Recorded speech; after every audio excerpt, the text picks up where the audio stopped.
देखिए, अच्छे कामों की प्रशंसा होनी चाहिए चाहे वो हम पक्ष में रहें, चाहे विपक्ष में रहें और अगर हमसे कोई गलती हुई है, तो विपक्ष को सवाल भी उठाना चाहिए। अगर माननीय शकील अहमद जी ने माननीय मुख्यमंत्री जी का प्रशंसा की है, तो प्रशंसा के लायक हमारे मुख्यमंत्री हैं। उन्होंने 20 सालों में बिहार को जिस तरह से उबारा है, जिस तरह से आगे बढ़ाया है, ये वो नहीं पूरी देश दुनिया उनकी प्रशंसा कर रही है माननीय मुख्यमंत्री जी का। तो हम समझते हैं कि शकील अहमद जी को आज सद्बुद्धि आई है, तो मैं उनका स्वागत करता हूँ, उनको शुभकामना देता हूँ और मैं तो ये भी कहूँगा कि वो गलत जगह पर हैं।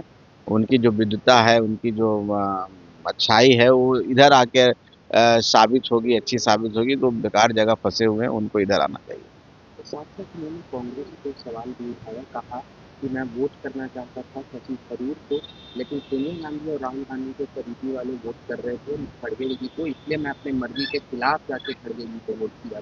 अब देखिए ये उनका आंतरिक मामला है, वो किनको वोट करना चाहते थे नहीं, इस पर मैं क्या टिप्पणी कर सकता हूँ। मैं तो इतना ही कह सकता हूँ कि शकील अहमद जी सदन के बाहर हों, अंदर हों, एक संवेदना रखते हैं समाज के प्रति और एक अच्छे इंसान हैं, पढ़े-लिखे इंसान हैं। तो हम समझते हैं कि उनकी जगह उस जगह पर नहीं है।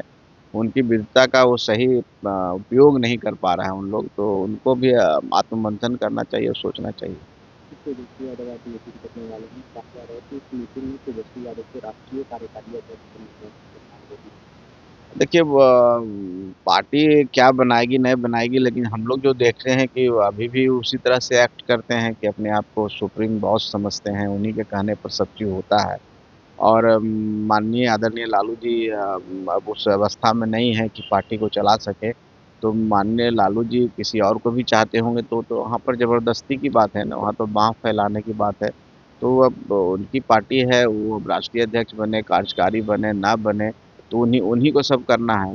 सवाल वो नहीं है कि हम किस पद पर जा रहे हैं, सवाल है कि हमारी विज़न क्या है, हम जनता के प्रति हम कितने जागरूक हैं जनता के कामों के प्रति। हम कितना जनता के बीच में जाते हैं और उनके लिए क्या आवाज़ उठाते हैं। आप कोई बड़ा पद ले लीजिए और कुछ मत कीजिए, विदेश दौरे पे रहिए, उससे क्या फ़र्क पड़ता है? तो तेजस्वी यादव जी का पार्टी है, आंतरिक मामला है, कौन पद पर रहेंगे, लेकिन उससे कोई फ़र्क नहीं पड़ता है। बिहार के राजनीतिक से वो बाहर हो चुके हैं। उनकी पार्टी का जो 25 सीट है, आने वाला समय में 5 सीट पर भी रह जाएगा। साथ-साथ रोहिणी अंसारी भी सवाल खड़े कर रहे हैं कि वो लालू गांधी सभा को ही देगा, लेकिन सब मौन ही कोई जिम्मेदारी लेने की तैयार नहीं।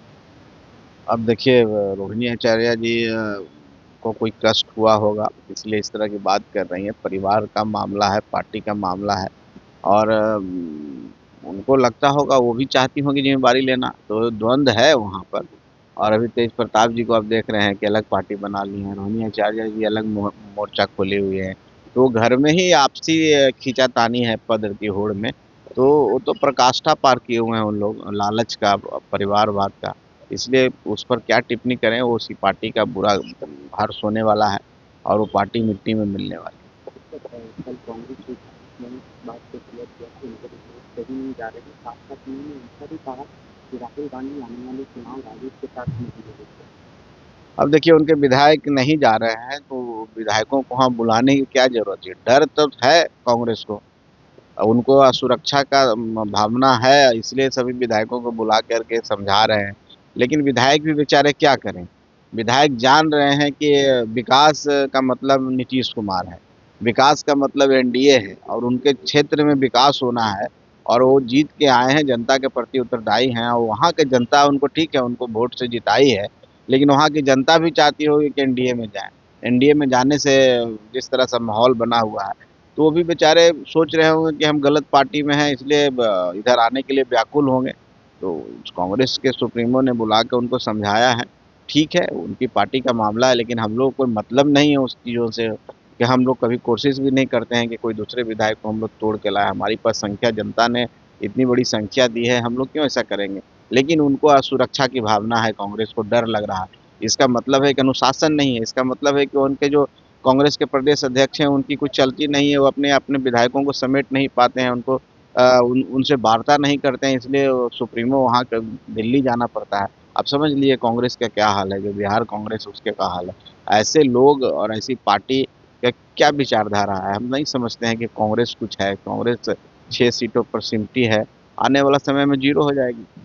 लेकिन आगे भी कांग्रेस देखिए, कांग्रेस आरजेडी का कभी गठबंधन था ही नहीं है। गठबंधन तो लालच का गठबंधन है ना। ये गठबंधन है कोई डिप्टी सीएम बनने का, सीएम बनने का। ये समय आता है जब उन लोग एक हो जाते हैं, और समय के बाद सब अलग हो जाते हैं। तो ये मेढक वाली बात है कि बरसात आया तो बोलने लगे, अब बरसात खत्म हुआ तो कहीं दुबक गए। तो ये गठबंधन है ही नहीं। गठबंधन का नाम ही मत लीजिए। आपने बहुत गठबंधन सुना होगा लोकसभा के चुनाव में कि गठबंधन बनाए, उसके बाद क्या हुआ था। ये सब ऐसे ही चलता रहता है।